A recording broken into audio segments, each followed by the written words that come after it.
మా latest videos కోసం మా ఈ తెలుగు న్యూస్ ఛానల్ సబ్స్క్రైబ్ చేసి గంట సింబల్ యాక్టివేట్ చేసుకోండి. రేపు మంగళవారం సాయంత్రం 5:12-6:03 మధ్యలో బెల్లంతో ఇలా చెయ్యండి చాలు. కష్టాలు కన్నీళ్లు పోతాయి, తిరుగుండదు. ఎందుకంటే బెల్లం అనేది కేవలం ఒక తీపి పదార్థం మాత్రమే కాదు.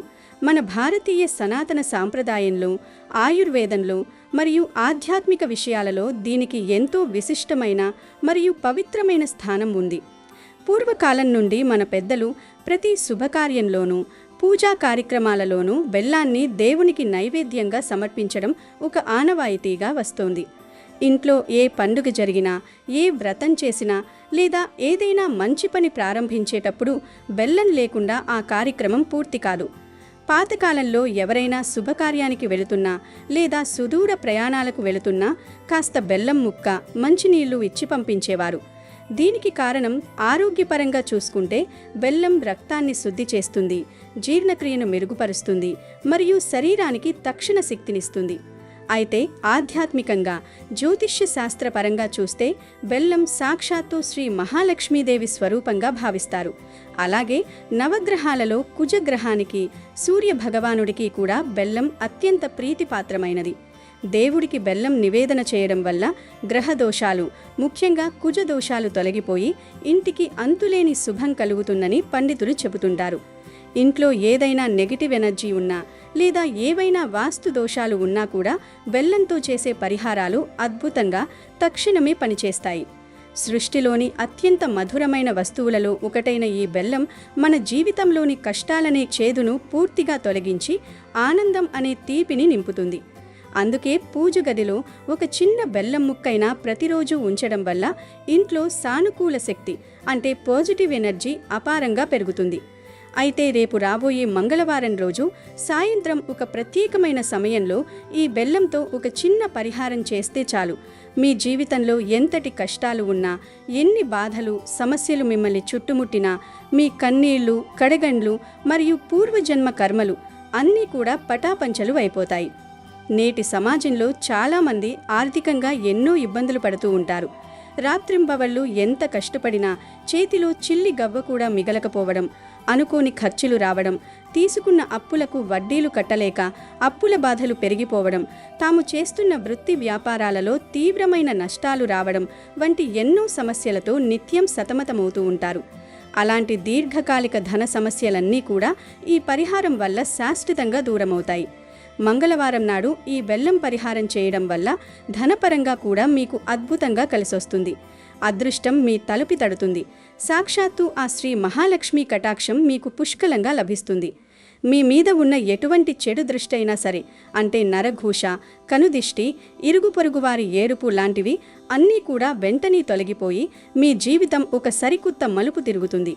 మరింతకీ మంగళవారం రోజు బెల్లంతో ఖచ్చితంగా ఏ పరిహారం చేయాలి, దానిని ఎలా చేయాలి, ఏ సమయంలో చేయాలి, దీని వెనుక ఉన్న రహస్యం ఏమిటి అనే పూర్తి వివరాలను ఈ వీడియోలో మనం సవివరంగా తెలుసుకుందాం. ముందుగా ఒక పవిత్ర కథను విందాం.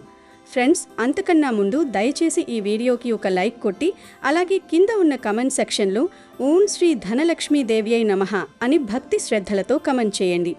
అది ఒక ప్రశాంతమైన సాయంత్రం. సూర్యుడు పశ్చిమాన అస్తమిస్తూ తన బంగారు రంగు కిరణాలతో భూమిని తాకుతున్నాడు. పక్షుల కిలకిల రావాలు ఆ అరణ్య ప్రాంతంలో ప్రతిధ్వనిస్తున్నాయి.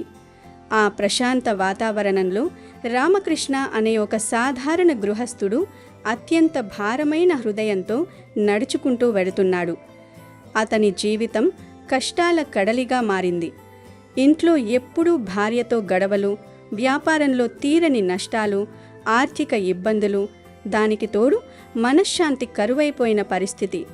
తన జీవితం ఎందుకు ఇలా తయారైందో అర్థం కాక ఒక పరిష్కారం కోసం ఆ దట్టమైన చెట్ల మధ్యకు చేరుకున్నాడు.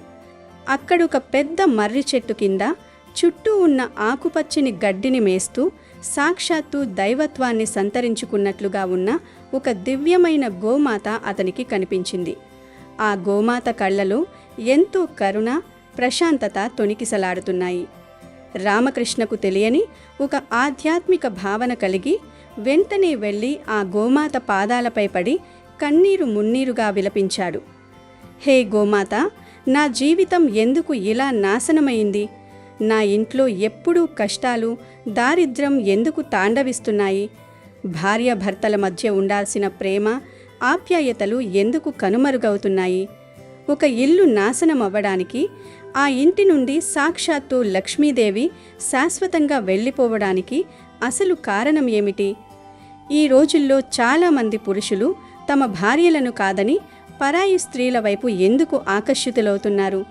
స్త్రీలు చేసే ఏ తప్పుల వల్ల లేదా ఏ పాపాల వల్ల ఒక కుటుంబం ఇలా దారిద్ర్యం వైపు నెట్టబడుతుంది? దయచేసి నా సందేహాలను తీర్చి నాకు జీవిత సత్యాలను బోధించు తల్లి అని దీనంగా వేడుకున్నాడు. రామకృష్ణ కన్నీళ్లను చూసి చలించిపోయిన గోమాత దయతో అతని వైపు చూసింది. మనుష్యుల అజ్ఞానాన్ని, వారి పతనానికి వారే ఎలా కారణమవుతున్నారో తలుచుకుని ఒక నిట్టూర్పు విరిచి మానవ భాషలో మాట్లాడడం ప్రారంభించింది. నాయనా రామకృష్ణ, నువ్వు అడిగిన ప్రశ్నలు చాలా లోతైనవి. ఈ కలియుగంలో ప్రతి పురుషుడు అడగాల్సినవి. నేనిప్పుడు చెప్పబోయే విషయాలు వినడానికి చాలా కఠినంగా ఉండవచ్చు. కొంతమంది స్త్రీలకు ఈ మాటలు చిరాకు తెప్పించవచ్చు కూడా. కానీ ఇవి ఎవరూ కాదనలేని సత్యాలు. ఒక కుటుంబం స్వర్గంలా మారాలన్నా, నరకంలా తయారవ్వాలన్నా అది ఆ ఇంటి ఇల్లాలి చేతుల్లోనే ఉంటుంది. స్త్రీలు చేసే కొన్ని తీవ్రమైన తప్పుల వల్లే ఇంటికి దారిద్ర్యం వస్తుంది. భర్తలు పరాయి స్త్రీల వైపు ఆకర్షితులవుతారు. ఆ 3 చెత్త విషయాలు ఏమిటో, అవి ఒక కుటుంబాన్ని ఎలా పాతాళానికి తొక్కుతాయో నీకు వివరంగా చెబుతాను. శ్రద్ధగా విను. నాయనా, లక్ష్మీదేవి ఎప్పుడూ ప్రశాంతంగా, ఐకమత్యంగా ఉండే ఇంట్లోనే కొలువై ఉంటుంది. కానీ ఏ స్త్రీ అయితే తన అహంకారంతో బయటి వ్యక్తులు, పొరుగింటివారు, బంధువులు లేదా స్నేహితుల మాటలను గుడ్డిగా నమ్మి సొంత ఇంట్లో వారిని అనుమానిస్తుందో ఆ ఇంట్లో వినాశనం మొదలవుతుంది. దీనిని నీకొక కథ ద్వారా వివరిస్తాను, విను అంటూ ఇలా చెప్పడం ప్రారంభించింది. పూర్వం అవంతిపురం అనే నగరంలో ఒక దయాపరుడైన, వినమ్ర స్వభావం గల వ్యాపారి ఉండేవాడు. అతనికిద్దరు కుమారులు. వారు కూడా తండ్రిలాగే ఎంతో యోగ్యులు. ఆ వ్యాపారి తన 2 కొడుకులకు ఘనంగా వివాహాలు జరిపించాడు. చిన్న కోడలు సాక్షాత్తు లక్ష్మీస్వరూపంలే ఇంటికి వచ్చింది. ఆమె అడుగుపెట్టినప్పటి నుంచి ఆ వ్యాపారి ఇల్లు సిరి సంపదలతో తులతూగింది. ఇంట్లో అందరూ ఒకరికొకరు సలహాలిచ్చుకుంటూ ఎంతో ప్రేమగా ఉండేవారు. కానీ వారి ఆనందాన్ని చూసి ఓర్వలేని ఇరుగు పొరుగువారు ఆ ఊరిలోని ఒక కుటిల స్వభావం గల గురువు దగ్గరకు వెళ్ళి చాడీలు చెప్పారు. అయ్యా, ఆ వ్యాపారి ఇంట్లో ఎంతో సంపద ఉంది, కానీ మిమ్మల్ని మాత్రం కనీసం పూజలకు కూడా పిలవడం లేదు. మీకు రావాల్సిన ఆదాయం రాకుండా చేస్తున్నారు అని అతన్ని రెచ్చగొట్టారు.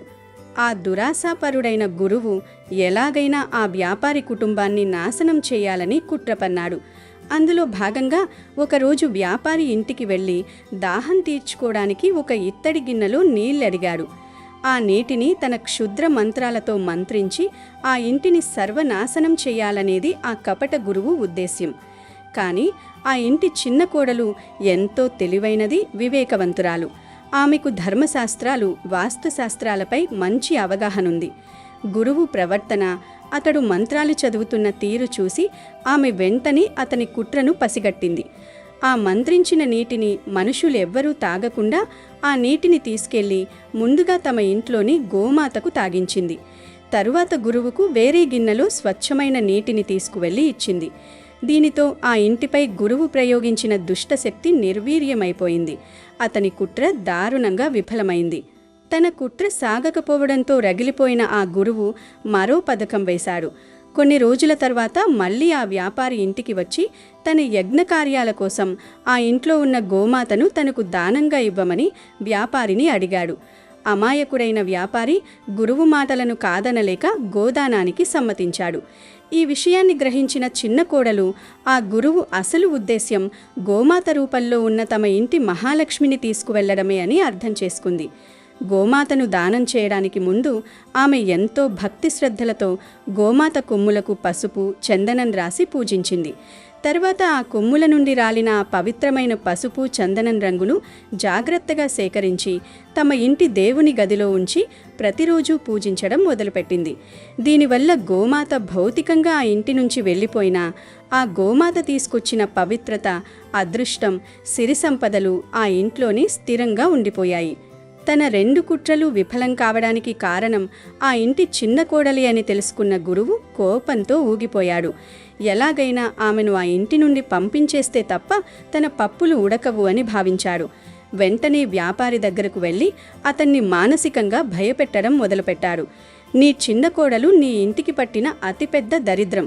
ఆమెను వెంటనే ఇంట్లో నుంచి గెంటేయ్, లేకపోతే నీ వంశం పూర్తిగా నాశనమవుతుంది, నీ ప్రాణాలకే ముప్పు వస్తుంది అని తీవ్రమైన మాటలతో వ్యాపారి మెదడులో విషం నింపాడు. ఇక్కడే ఆ వ్యాపారి తన జీవితంలోనే అతిపెద్ద తప్పు చేశాడు.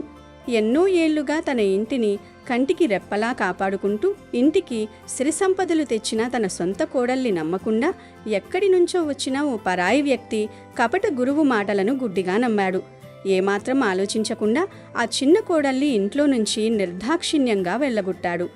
భార్యకు జరిగిన అవమానాన్ని భరించలేని చిన్న కొడుకు కూడా ఆమెతో పాటే ఇల్లు విడిచి వెళ్ళిపోయాడు. తర్వాత వారిద్దరూ వివేకంతో వ్యవహరించి వేరే చోట మళ్లీ సంపదను సృష్టించుకున్నారు. సాక్షాత్తు మహాలక్ష్మి లాంటి కోడలు ఆ ఇల్లు దాటిన మరుక్షణం నుంచే ఆ వ్యాపారి ఇంట్లో దారిద్ర్యం తాండవించడం మొదలైంది. ఇంటికి ఉన్న రక్షణ కవచం తొలగిపోవడంతో అన్నీ అరిష్టాలే ఎదురయ్యాయి. వ్యాపారి పెద్ద కొడుకు చెడు స్నేహాలు చేసి జూదం, మద్యం లాంటి వ్యసనాలకు బానిసయ్యాడు. వ్యాపారంలో నమ్మక ద్రోహాలు జరిగి అపారమైన నష్టం వచ్చింది. క్రమక్రమంగా వ్యాపారం పూర్తిగా నాశనమైంది. చేతిలో చిల్లి గవ్వలేక, తీసుకున్న అప్పులకు వడ్డీలు కట్టలేక ఆ వ్యాపారి తీవ్రమైన అప్పుల పాలయ్యాడు. ఒకప్పుడు నలుగురికి సాయం చేసిన ఆ చేతులు ఇప్పుడు అప్పుల వాళ్ల ముందు దోసిలి వగ్గాల్సిన పరిస్థితి వచ్చింది. చివరికి ఆ అవమానాలు భరించలేక ఆత్మహత్య చేసుకునే దయనీయమైన స్థితికి చేరుకున్నాడు. గుడ్డి నమ్మకంతో స్వార్థపరుల మాటలు విని సొంత మనుషులను దూరం చేసుకుంటే జీవితం ఎలా పతనమవుతుందో ఆ వ్యాపారికి అప్పుడు కనువిప్పు కలిగింది. ఈ కథలో చిన్న కోడలు ఎంతో వివేకంతో వ్యవహరించింది కాబట్టి భర్తతో పాటు వెళ్ళిపోయి వేరే చోట మళ్లీ సంపదను సృష్టించింది. కానీ నేటి కాలంలో చాలామంది స్త్రీలు ఆ వ్యాపారిలాగా గురువులాంటి బయటి వ్యక్తుల మాటలు వింటున్నారు. తమ భర్తను, అత్తమామలను వదిలిపెట్టి బయటి వ్యక్తులు చెప్పే తప్పుడు సలహాలను పాటిస్తూ ఇళ్లను కూల్చుకుంటున్నారు. ఎప్పుడైతే ఒక స్త్రీ తన భర్తను కాదని పరాయి వ్యక్తుల మాటలకు విలువిస్తుందో, లోభిగా మారుతుందో, కుటిల స్వభావంతో ఇంట్లో కలహాలు సృష్టిస్తుందో ఆ క్షణమే ఆ ఇంటి నుంచి లక్ష్మీదేవి కన్నీరు పెట్టుకుంటూ బయటకు వెళ్ళిపోతుంది. ఆ ఇల్లు ఎప్పటికీ దారిద్ర్యంలోనే మగ్గిపోతుంది అని గోమాత చెప్పింది. తర్వాత గోమాత గుంటెలో మరింత గంభీరత చోటు చేసుకుంది. రామకృష్ణ, ఇప్పుడు నేను చెప్పబోయేది చాలా సున్నితమైన కానీ అత్యంత ప్రమాదకరమైన విషయం. ఒక పురుషుడు పరాయి స్త్రీ వైపు ఎందుకు అడుగులు వేస్తాడు? దీనికి ప్రధాన కారణం భార్యాభర్తల మధ్య ఏర్పడే శారీరక, మానసిక దూరం. వివాహం అనేది కేవలం ఒకే పైకటపు కింద జీవించడం కాదు. అది 2 దేహాలు, మనస్సులు ఏకమయ్యే ఒక పవిత్ర బంధం. కానీ కొంతమంది స్త్రీలు పని ఒత్తిడి అను, అలసట అను లేదా ఆధ్యాత్మికత పేరుతో భర్తలకు రాత్రిపూట దూరంగా ఉంటారు. రకరకాల సాకులు చెబుతూ వారిని తమ దరి చేరనివ్వరు. భర్త మానసిక, శారీరక అవసరాలను తీర్చడంలో నిర్లక్ష్యం వహిస్తారు. దీనివల్ల భర్త మనస్సులో ఒక తెలియని వెలితి, నిరాశ ఏర్పడతాయి. దీనిని అర్థం చేసుకోవడానికి ఒక ఉదాహరణ చెబుతాను. చంద్రగిరి అనే అందమైన పల్లెటూరిలో సూర్యం అనే రైతు తన భార్య కళ్యాణితో కలిసి జీవించేవాడు. కళ్యాణి రూపంలో అప్సరసలా ఉన్న ఆమె మనసు మాత్రం ఎప్పుడూ రాయిలానే ఉండేది. సూర్యం పగలంతా పొలంలో ఎండనక వాననక కష్టపడి అలసిపోయి ఇంటికి వచ్చేవాడు. ఇంటికి రాగానే భార్య తనను చిరునవ్వుతో పలకరిస్తుందని, తన కష్టాన్ని మరిచిపోయేలా ఓదార్పునిస్తుందని ఎంతో ఆశపడేవాడు. కానీ కళ్యాణి ఎప్పుడూ తన లోకల్లో తానుండేది. భర్త అవసరాలు, తన మానసిక స్థితులను ఆమె ఎన్నడూ పట్టించుకునేది కాదు. అతను ప్రేమగా దగ్గరకు వెళ్ళినా ఏదో ఒక వంక చెప్పి విసుక్కుంటూ అతన్ని దూరం పెట్టేది. రోజులు గడుస్తున్నా ఆమె ప్రవర్తనలో ఏమాత్రం మార్పు రాలేదు. ఇంట్లో ఉంటూనే అనాథలా బతుకుతున్నానని సూర్యం ఎంతో కుమిలిపోయేవాడు. తన భార్య దరిదాపుల్లో ఉన్నా వారిద్దరి మధ్య ఏదో కనిపించని పెద్ద గోడ ఉన్నట్లు అతనికి అనిపించేది. ఒకరోజు రాత్రి బయట కుండపోతగా వర్షం పడుతుంది. చలికి వణుకుతూ మనసు నిండా ఎంతో భారంతో ఉన్న సూర్యం తన భార్య ఆప్యాయత కోసం తప్పించాడు. కానీ కళ్యాణి ముఖం తిప్పుకుని కనీసం అతని వైపు కూడా చూడకుండా దుప్పటి కప్పుకొని నిద్రపోయింది. ఆ క్షణంలో భార్య చూపించిన నిర్లక్ష్యం అతని గుండెను ముక్కలు చేసింది. ఇక ఆ మానసిక వ్యధను, ఒంటరితనాన్ని భరించలేక నిశ్శబ్దంగా ఆ వానలోనే ఇల్లు వదిలి బయటకు నడిచాడు సూర్యం. నేరుగా ఊరి చిమర ఉన్న రాధ అనే స్త్రీ ఇంటికి వెళ్ళాడు. రాధ ఎంతో మృదు స్వభావి. తడిసి ముద్దైన సూర్యాన్ని చూడగానే ఆమె కంగారుగా లోపలికి తీసుకెళ్లి తల తుడిచి వెచ్చని టీ ఇచ్చింది. ఈ వానలో ఇంత రాత్రిపూట అంతలా బాధపడుతూ ఎందుకొచ్చావు సూర్యం అని ఎంతో ఆప్యాయంగా అడిగింది. అప్పుడు సూర్యం కన్నీళ్లు పెట్టుకుంటూ, నాకంటూ ఓ ఇల్లు, ఎంతో అందమైన భార్య ఉన్నా నేనెప్పుడూ అనాథనే రాధా. నా భార్య నన్ను కనీసం మనిషిలా కూడా చూడదు. నా ప్రేమను ఏనాడూ అర్థం చేసుకోలేదు. అందుకే ఆమెను ఆ చీకటి గదిలోనే వదిలేసి నీ దగ్గర ఉన్న ఆప్యాయతను వెతుక్కుంటూ వచ్చాను అన్నాడు. రాధ అతని బాధను అర్థం చేసుకుని అక్కును చేర్చుకుంది. ఇంట్లో భార్య తన ప్రేమను, ఆప్యాయతను దూరం చేసినప్పుడు ఆ మానసిక శూన్యాన్ని పూరించుకోవడానికి భర్త పరాయి స్త్రీల వైపు ఆకర్షితుడవుతాడనడానికి సూర్యం జీవితమే ఒక ఉదాహరణ అని గోమాత వివరించి, రామకృష్ణ, స్త్రీలు గుర్తుంచుకోవాల్సిన అతి ముఖ్యమైన సత్యం ఇది. భర్తతో శారీరక, భావోద్వేగ సన్నిహితత్వం లేకపోవడం దాంపత్య బంధానికి గొడ్డలిపెట్టు. ఒక స్త్రీ తన భర్తను ఎంతగా దూరం పెడితే అతను బయట ప్రపంచంలో అంతగా ఇతర స్త్రీల వైపు, వ్యసనాల వైపు ఆకర్షితుడవుతాడు. ప్రేమ, విశ్వాసం, శారీరక సాన్నిహిత్యం అనేవి భార్యాభర్తల బంధాన్ని ఇనుప సంకెళ్లలా గట్టిగా పట్టి ఉంచుతాయి. వాటిని తెంచుకునే స్త్రీ తన చేతులారా తన మాంగళ్యాన్ని మంట గలుపుకుంటుందని గ్రహించాలి. ఇక గోమాత ఆఖరి సత్యాన్ని చెబుతూ ఇలా అన్నది. ఒక పురుషుడు బయట ప్రపంచంలో రోజంతా యుద్ధం చేసి అలసిపోయి ఇంటికొస్తాడు. ఇల్లు అతనికి ఒక దేవాలయంలాగా, ప్రశాంతమైన విశ్రాంతి మందిరంలాగా ఉండాలి. కానీ చాలామంది స్త్రీలు ఇంట్లో ఎప్పుడూ ఏదో ఒక లోపాన్ని ఎత్తిచూపుతూ భర్తను మానసికంగా కృంగదీస్తారు. నువ్వేం సాధించావు, పక్కంటి వాడిని చూసి నేర్చుకో, నాకు ఏ సుఖం మిగిల్చావు అంటూ నిరంతరం కించపరుస్తూ ఉంటారు. ఓపిక, వివేకం అనేవి స్త్రీకి ఉండాల్సిన సహజ ఆభరణాలు. ఆ ఆభరణాలను వదిలేసి కఠినమైన మాటలతో భర్త హృదయాన్ని గాయపరిచే స్త్రీ ఉన్న ఇంట్లో అశాంతి తాండవిస్తుంది. భర్త ఏదైనా తప్పు చేస్తే లేదా చెడు వ్యసనాలకు బానిస అయితే అతనిని వెంటనే వదిలించుకోవాలని చూడటం లేదా ఊరంతా చాటింపు వేయడం కాదు చేయాల్సింది. ఎంతో ఓపికతో, వివేకంతో అతని మనస్సును మార్చే ప్రయత్నం చేయాలి. కుటుంబ శ్రేయస్సును మొదటి ప్రాధాన్యతగా తీసుకోవాలి. ఆకస్మిక నిర్ణయాలు తీసుకోవడం, కోపంలో విడాకులు అడగడం లేదా పుట్టింటికి వెళ్ళిపోవడం వంటి పనులు బంధాన్ని మరింత బలహీనపరుస్తాయి.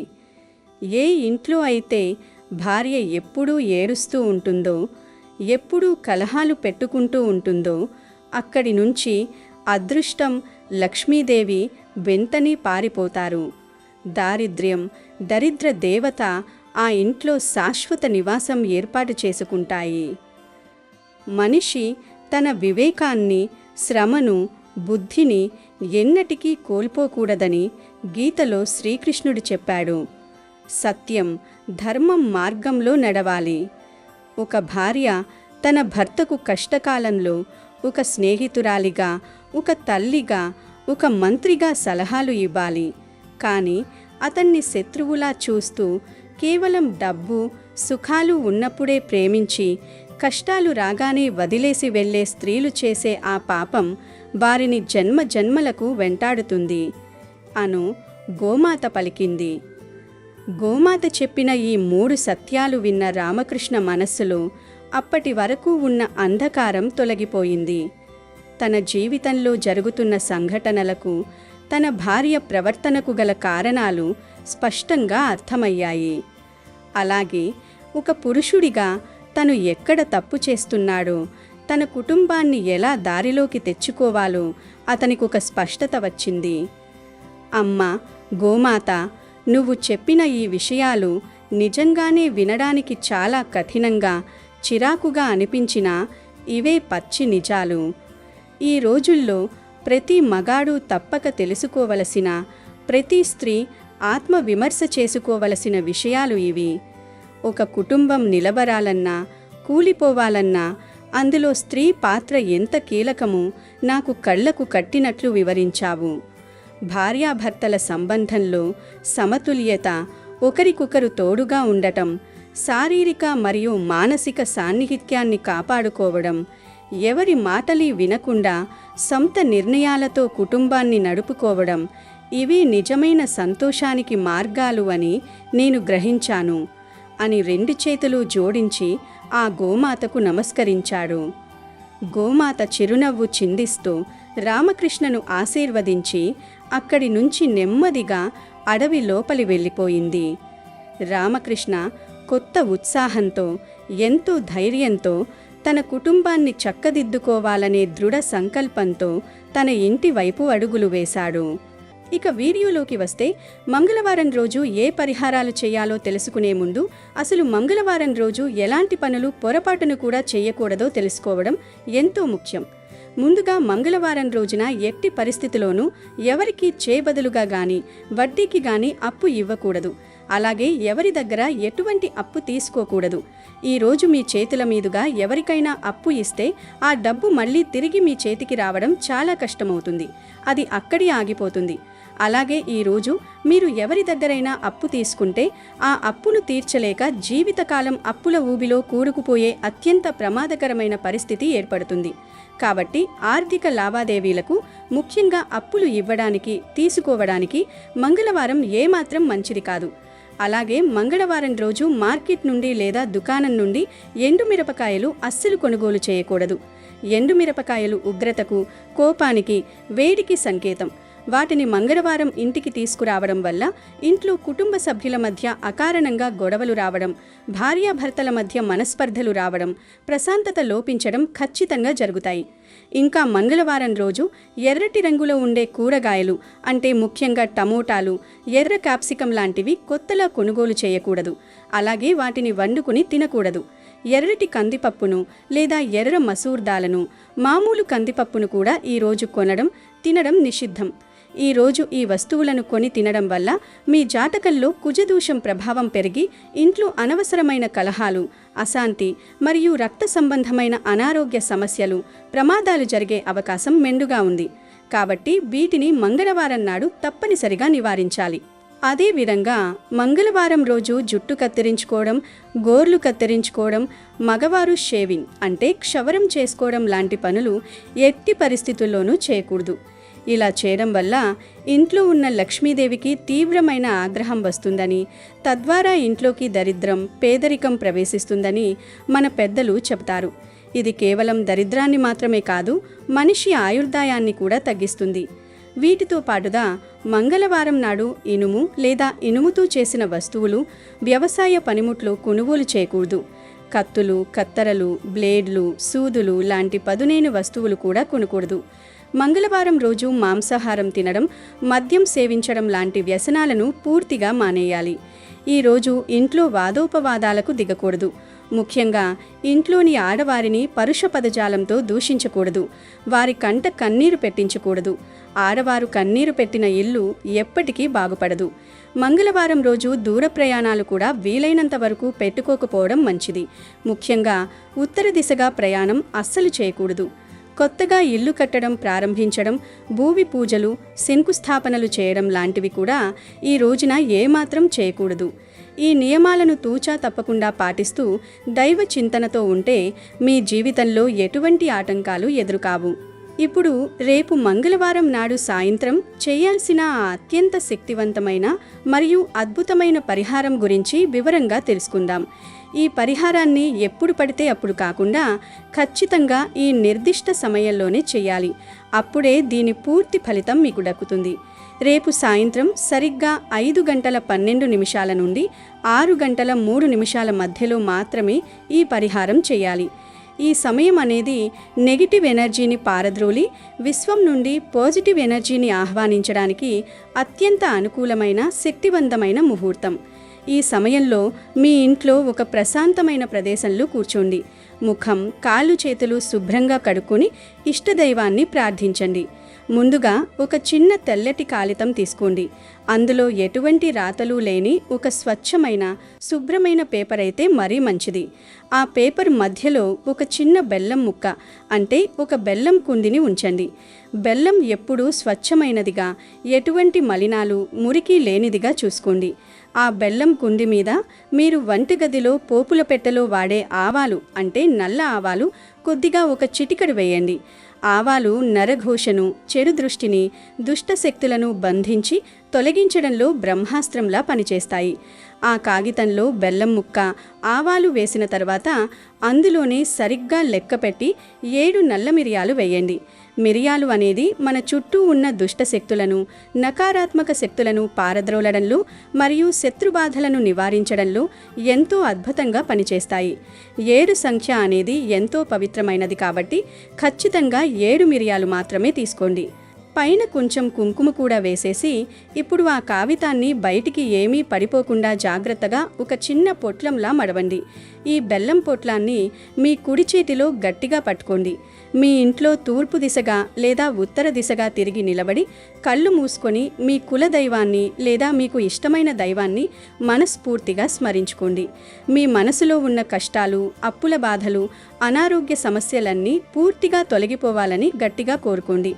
ఆ తర్వాత ఆ పొట్లంతో మీకు మీరే ఎవరి సహాయం లేకుండా దిష్టి తీసుకోవాలి. తలపై భాగం నుండి అరికాళ్ల వరకు గడియారం తిరిగే దిశలో అంటే క్లాక్ వైజ్లో 3 సార్లు లేదా 7 సార్లు నిదానంగా దిష్టి తీసుకోవాలి. ఇలా మీకు మీరే దిష్టి తీసుకోవడం వల్ల మీ శరీరానికి అంటిపెట్టుకొని ఉన్న దరిద్రం, మీ అదృష్టాన్ని అడ్డుకుంటున్న కర్మదోషాలు, మీ మీద ఇతరులు పడిన ఏడుపు, కనుదిష్టి లాంటివన్నీ కూడా ఆ బెల్లం, ఆవాలు, మిరియాలు ఉన్న పొట్లంలోకి పూర్తిగా ఆకర్షించబడతాయి. దిష్టి తీసుకున్న వెంటనే ఎవరితోనూ మాట్లాడకుండా ఆ పొట్లాన్ని తీసుకుని ఇంట్లో ఎక్కడా కింద పెట్టకుండా నేరుగా బయటికి వెళ్ళిపోవాలి. రోడ్డు మీద ఎవరూ తొక్కని ప్రదేశంలో ఒక పక్కగా ఎవరికీ అడ్డు లేకుండా ఆ పొట్లాన్ని పారేయండి. దానిని చెత్త కుండీలో గాని లేదా మురికి కాలువలో గాని వేయవద్దు. కేవలం మట్టి ఉన్న ప్రదేశంలో లేదా ఒక చెట్టు కింద రోడ్డుకి పక్కగా వేయండి. ఆ పొట్లాన్ని కింద పడేసిన తర్వాత వెనక్కి తిరిగి చూడకుండా నేరుగా ఇంటికి వచ్చేయాలి. ఇంటికి రాగానే కాళ్ళు చేతులు శుభ్రంగా కడుక్కొని కొద్దిగా నీళ్లు నెత్తిమీద చల్లుకొని మీ ఇష్టదైవానికి నమస్కారం చేసుకోండి. ఈ చిన్న పరిహారం చేసిన మరుక్షణం నుండే మీలో ఒక కొత్త సానుకూల శక్తి ప్రవేశిస్తుంది. ఇలా మంగళవారం రోజు చెప్పిన సమయానికి కనుక భక్తి శ్రద్ధలతో చేస్తే మీ కష్టాలు, మీ కన్నీళ్లు అన్నీ మంచులా కరిగిపోతాయి. ఏళ్ల తరబడి పీడిస్తున్న పితృదోషాలు, నవగ్రహ దోషాలు, పూర్వజన్మ కర్మలు పూర్తిగా తొలగిపోయి జీవితంలో ఉన్నత స్థాయికి చేరుకుంటారు. మీ ఇంట్లో ఆగిపోయిన పనులన్నీ నిర్విఘ్నంగా పూర్తవుతాయి. ఊహించని విధంగా ధనలాభం అపారంగా కలుగుతుంది. అష్టైశ్వర్యాలు సిద్ధిస్తాయి. వ్యాపారంలో లాభాలు వస్తాయి. ఉద్యోగంలో ఆటంకాలు తొలగిపోతాయి. మీరు ఏ పని చేసినా అందులో అఖండ విజయం వరిస్తుంది. మీరు పట్టిందల్లా బంగారల్లా మారుతుంది. ఇక మీ జీవితానికి తిరుగుండదు. నిత్యం సంతోషంతో, సిరి సంపదలతో మీ కుటుంబం వర్ధిల్లుతుంది. అమెజాన్లో బెస్ట్ డిస్కౌంట్స్ కోసం వీడియో డిస్క్రిప్షన్లో లింకు ఉంది, చూడండి. అలాగే మా టెలిగ్రామ్ ఛానల్ సబ్స్క్రైబ్ చేసుకోండి.